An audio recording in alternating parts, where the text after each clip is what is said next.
Alors, on va commencer par le premier exercice. Donc, premier exercice sur les ondes de vibration.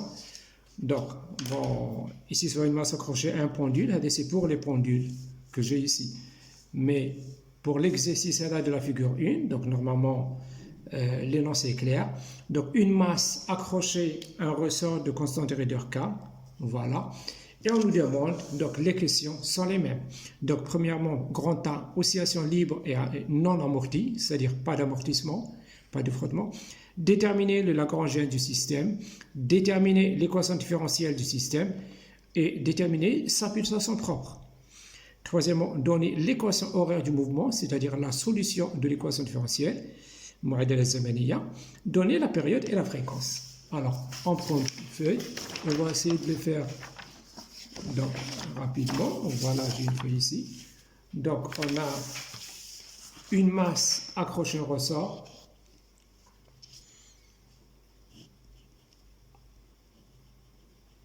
Une masse accrochée au ressort de constante de raideur K. Alors ici, donc l'axe des X, généralement, c'est l'axe qui est orienté vers le bas. Donc, à l'équilibre, on a ici le 0. Et qu'est-ce qu'on fait? On tire la masse vers le bas, avec une amplitude A, et je l'abandonne. On aura des oscillations. On nous demande d'étudier ces oscillations. Donc, premièrement, donc je vais écrire la partie A. Donc, oscillation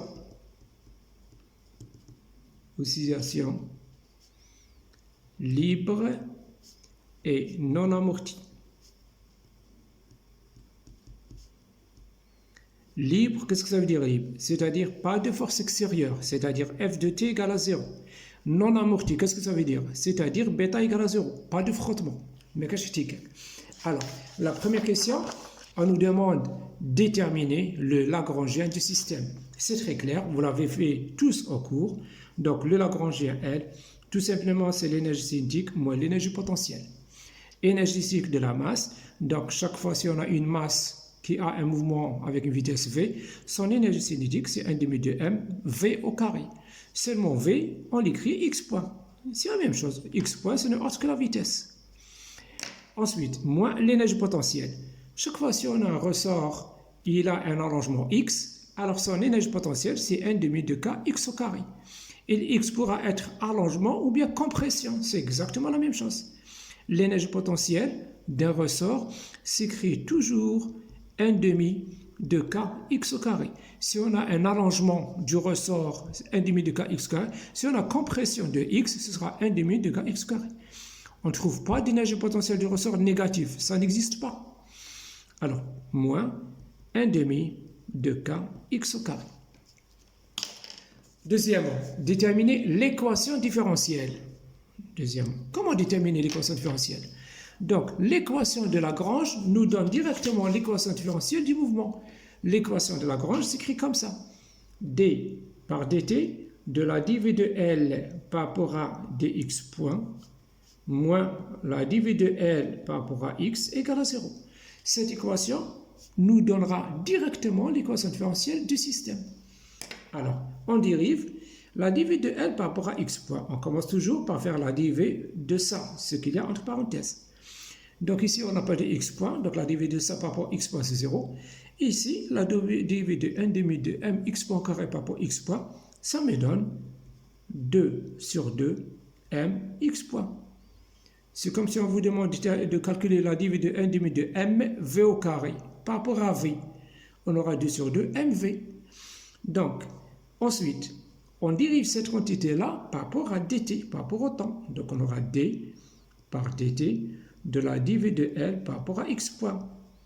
C'est-à-dire ce sera d par dt de cette quantité, donc mx point. Donc m c'est une constante, on fait sortir, multiplié par la dv de x point par rapport à t. X point c'est la vitesse. Je dérive la vitesse par rapport à t. Ça me donne une accélération. La dv de x point c'est x de point. Ensuite, on dérive le second terme. Je dérive ce terme-là. La dv de Lagrangien par rapport à x, c'est égal à quoi? Ici, on n'a pas de x. Donc, la dv par rapport à x de ça, c'est 0. On a ici moins. La dv de 1 demi de k x au carré par rapport à x, ça donne 2 sur 2, c'est-à-dire 1 multiplié par kx. Maintenant, on remplace tout ça dans l'équation, je vais appeler 1. Donc, l'équation 1 devient d par dt de dl par dx point, c'est-à-dire, c'est ça, mx de point, moins la dv de L par rapport à x. La dv de L par rapport à x, on doit retrouver moins kx. Donc, moins kx égale à 0. C'est-à-dire, l'équation différentielle devient mx de point plus kx égale à 0. Généralement, on écrit l'équation sous sa forme canonique, c'est-à-dire, on laisse l'accélération seule. Donc, on divise le tout par m, نقسم كل على m, tout le عندنا x de point plus k sur m, x égale à 0. Et on appellera tout le terme, toute l'expression qui est en facteur de x, on l'appellera oméga 0 carré. Même si c'est une grande expression, même si on a k1 plus k2 divisé par k, etc., on appelle toute l'expression qui est en facteur de x oméga 0 carré. Et d'où l'équation différentielle d'un système libre non amorti s'écrit toujours comme ça, quel que soit le système. L'essentiel f de t égale à 0, bêta égale à 0, l'équation différentielle doit se mettre sous cette forme-là. Ensuite, on nous demande déterminer sa pulsation propre. Voilà, la pulsation propre, c'est oméga 0. Pulsation propre du système ou bien du mouvement, c'est oméga 0 qui est égal racine de k sur m. L'unité de oméga 0, c'est la pulsation, c'est radian par seconde. Voilà. Troisième question. Donner l'équation horaire du mouvement. L'équation horaire mu'addala zamaniya, c'est-à-dire donner la solution de cette équation différentielle. On nous demande de résoudre cette équation différentielle. On va la résoudre. Donc, l'équation différentielle s'écrit x de point plus oméga 0 carré x égale à 0. Je vais écrire comme nous avons vu dans le rappel mathématique, donc r au carré plus oméga 0 au carré multiplié par 1 égale à 0. Donc, soit on calcule le delta ou bien directement, sans passer par delta. Je transpose, on aura r au carré x sera égal à moins oméga 0 au carré. Je remplace moins par i au carré, puisqu'on sait que i au carré est égal à moins 1. Donc, lorsqu'on prend racine ici, on aura R1, R2, les deux racines, ce sera égal plus ou moins racine de ça, c'est-à-dire I oméga 0. Alors, vous voyez, on a, si vous voulez, deux nombres complexes qui s'écrivent de la forme de alpha plus ou moins I bêta. Notre alpha est égal à 0, notre bêta est égal à oméga 0. Nous avons vu dans les rappels mathématiques que dans ce cas-là, la solution s'écrit comme ça.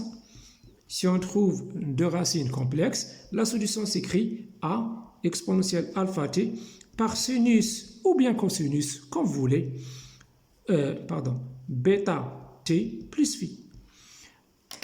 Il nous reste qu'à remplacer, donc x de t sera A exponentielle alpha. Notre alpha est égal à 0, exponentielle 0 c'est 1. Multiplié par sinus, au lieu d'écrire bêta, j'écris oméga 0. Donc, oméga 0, t plus phi. Vous pouvez remplacer oméga 0 par racine de k sur m. Donc, voilà notre solution finale. Si on nous demande de tracer cette variation-là, c'est une variation sinusoïdale. Donc, nous avons ici plus a, nous avons ici moins a. Et ici, si t est égal à 0, on aura a sinus phi. Quelque part ici, on a a sinus phi. Et voilà, la variation sera ainsi. Etc. Si on nous demande de calculer la période, c'est de là jusqu'à là. C'est ce temps-là. Alors, on va voir la quatrième question. Donner la période et la fréquence du mouvement. La période du mouvement, voilà quatrièmement. La période, la période s'écrit t, c'est égal à 2pi sur oméga 0. C'est-à-dire 2pi multiplié par, donc je divise par oméga 0, c'est-à-dire on aura m sur k. Ça s'inverse. Voilà. L'unité de la période, c'est seconde. Si on nous demande de calculer la fréquence, c'est le nombre d'oscillations par seconde. La période, c'est le temps pour faire une oscillation, le temps pour faire un aller-retour. Donc, on a des oscillations, le temps d'une seule oscillation, c'est la période. Le nombre d'oscillations par seconde, c'est la fréquence. Ça s'écrit F, c'est égal à 1 sur T, ou bien oméga 0 sur 2pi, c'est-à-dire, ce sera oméga 0 par racine, 1 sur 2pi, par racine de k sur m. Je vais réécrire ça, 1 sur 2pi multiplié par oméga 0, c'est-à-dire racine de k sur m. L'unité de la fréquence, c'est seconde moins 1 ou bien hertz. Voilà pour la première partie de ce petit exercice. On passe maintenant à la deuxième partie.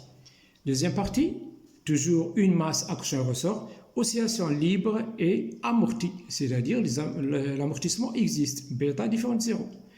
Alors, on place au point A un amortisseur de constante de frottement bêta. En point A, en ce point-là, je place un amortisseur. Voilà, je l'ai fait au crayon. Maintenant, je vais bien dessiner mon amortisseur. Voilà. Amortisseur de coefficient de frottement bêta. Les questions, on nous demande de déterminer l'énergie de dissipation. L'énergie de dissipation, c'est quoi? Donc, c'est l'énergie de perte. Donc, c'est l'énergie qui existe chaque fois si on a un amortisseur. Tout simplement, s'écrit 1 demi de bêta par x point au carré.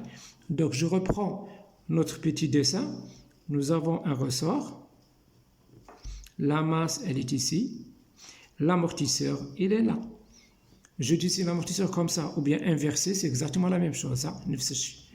Donc, on a K, on a bêta. Donc, le déplacement de l'amortisseur, c'est X. Donc, on aura des oscillations. L'énergie de dissipation s'écrit 1 demi de bêta x point carré. Voilà, c'est tout pour cette première question. Donc, ça, c'est grand B. Donc, première question de grand B. Voilà, grand B. Première question, déterminer l'énergie de dissipation. Ensuite, déterminer la nouvelle équation différentielle du système, déterminer la pulsation. La nouvelle équation différentielle du système. Donc, nous avons vu tout à l'heure que T s'écrit 1 demi de m x point carré. L'énergie potentielle, c'est celle de ressort 1 demi de k x au carré. Pourquoi l'énergie potentielle n'existe pas de la masse? L'énergie potentielle de la masse EP égale mgx ou bien mgh. Pourquoi ça n'existe pas? Parce que lorsque nous avons accroché la masse au ressort, le ressort s'est allongé d'un allongement x0. L'allongement x0 compense cette énergie potentielle. Donc l'énergie potentielle de la masse est compensée par l'amplitude x0. Elle est compensée par l'amplitude soulevée du ressort initial. Donc l'énergie potentielle de la masse ici n'existe pas. Dans les prochains exercices, on va voir quand est-ce que l'énergie potentielle de la masse existera. Donc, le Lagrangien, c'est toujours l'énergie cinétique moins l'énergie potentielle, 1 demi de m x point au carré moins 1 demi de k x au carré. Donc, on écrit la nouvelle équation de Lagrange s'écrit d par dt de la dv de L par rapport à x point moins la dv de L par rapport à x égale, au lieu d'écrire égal à 0 comme tout à l'heure, lorsque le système était libre, nous avons écrit 0. Maintenant, le système n'est plus libre. Donc, on a l'amortisseur. Il est libre, mais il est amorti.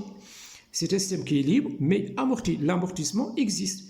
Donc, c'est moins la dérivée de l'énergie de dissipation par rapport à x point. On va ajouter ce terme-là. Donc, les premières dérivées, nous avons fait déjà. Donc, voilà les premières dérivées. On aboutit à ça. Mx de point moins kx égale à 0. Donc, voilà, mx de point moins kx égale, au lieu d'écrire égal à 0, je vais écrire égal moins la dérivée de l'énergie de dissipation par rapport à x point. Cette dérivée-là, je dérive par rapport à x point. Donc, on aura 2 sur 2, premièrement moins, 2 sur 2, bêta x point. Je simplifie 2 par 2 et j'arrange mon équation différentielle. Donc, j'aurai mx de point plus le terme de x point, on aura plus bêta x point, moins par moins, ça me donne plus kx égale à 0. On divise le tout par m, comme toujours, x de point, plus bêta sur m, x point, plus k sur m, x égale à 0.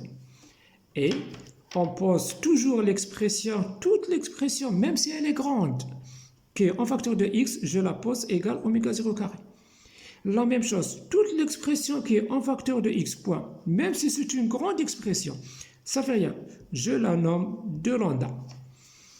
Et l'équation différentielle d'un système non amorti s'écrit toujours comme ça. X de point plus 2 lambda x point plus oméga 0 carré x égale à 0. Voilà, c'est l'équation différentielle. Voilà, c'est l'équation différentielle d'un système libre et amorti, c'est-à-dire l'amortissement existe. Donc voilà, on est dans ce cas-là, équation oscillation libre et amorti. Libre parce qu'il n'y a pas de force extérieure, amorti, l'amortissement est différent de 0, c'est-à-dire il existe. Donc on a déterminé la nouvelle équation différentielle du système. On nous demande de calculer la pulsation. Maintenant, la pulsation du système,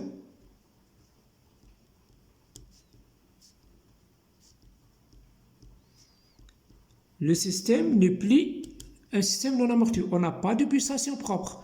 On aura la pulsation du système amorti. La pulsation du système amorti s'écrit oméga 0 au carré, oméga a au carré est égal à oméga 0 au carré moins lambda au carré. C'est-à-dire oméga a est égal à racine de oméga 0 au carré moins lambda au carré. Voilà.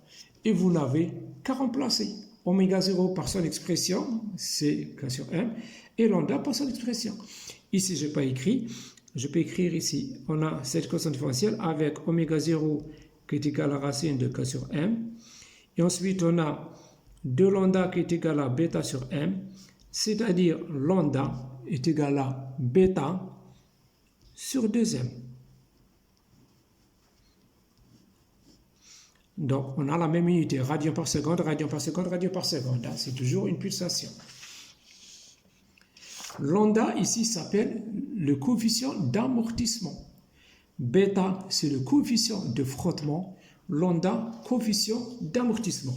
J'écris ici, si vous voulez, bêta s'appelle coefficient de frottement. Lambda s'appelle coefficient d'amortissement. Il y a des gens qui appellent, au lieu d'appeler bêta, ils appellent ça alpha. C'est exactement la même chose. La majorité des gens, pour le module de vibration, le coefficient de frottement s'appelle bêta, dans la majorité des cas. Très peu de gens le nomment alpha. Ensuite, ça c'était la question numéro 2. Voilà, système S égale la constante d'amortissement. Donner l'équation horaire du mouvement si on a des oscillations. Nous avons vu dans les rappels mathématiques comment résoudre cette équation différentielle. Donc maintenant, on va dire si on a des oscillations,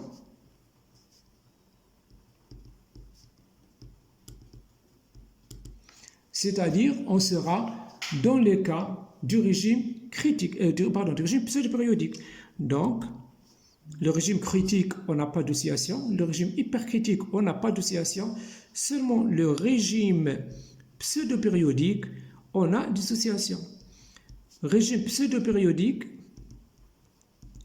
c'est-à-dire le cas où mathématiquement delta est négatif. Nous avons vu que dans ce cas-là, la solution s'écrit de la forme, donc les deux racines R1 et R2 s'écrivent de la forme de moins lambda plus ou moins I par oméga A. Oméga A, c'est racine de oméga 0 au carré moins lambda au carré. C'est-à-dire, ça s'écrit de la forme de alpha plus ou moins I bêta. Et nous avons vu dans les rappels mathématiques que si on trouve deux nombres complexes comme ça, la solution sera de la forme de x de t égale a, exponentielle alpha t, par sinus ou bien cosinus, quand vous voulez, bêta t plus phi.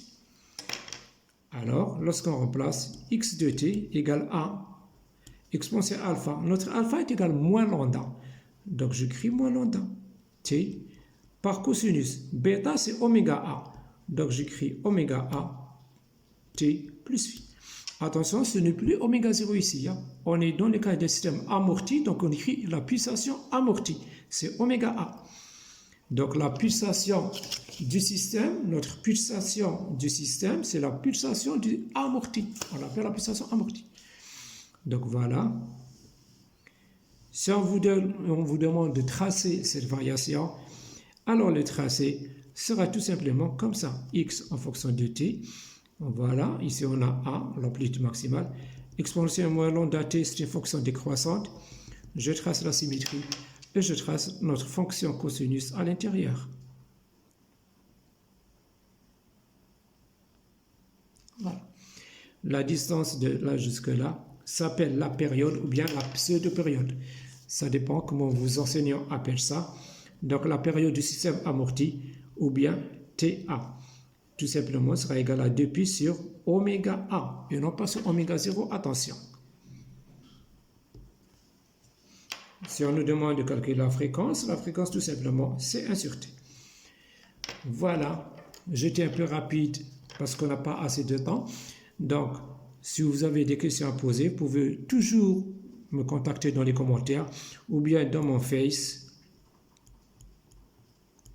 Voilà, c'est physique fils ST. Voilà mon Facebook. Vous pouvez toujours me contacter. Je suis toujours là pour vous aider. Je vous remercie.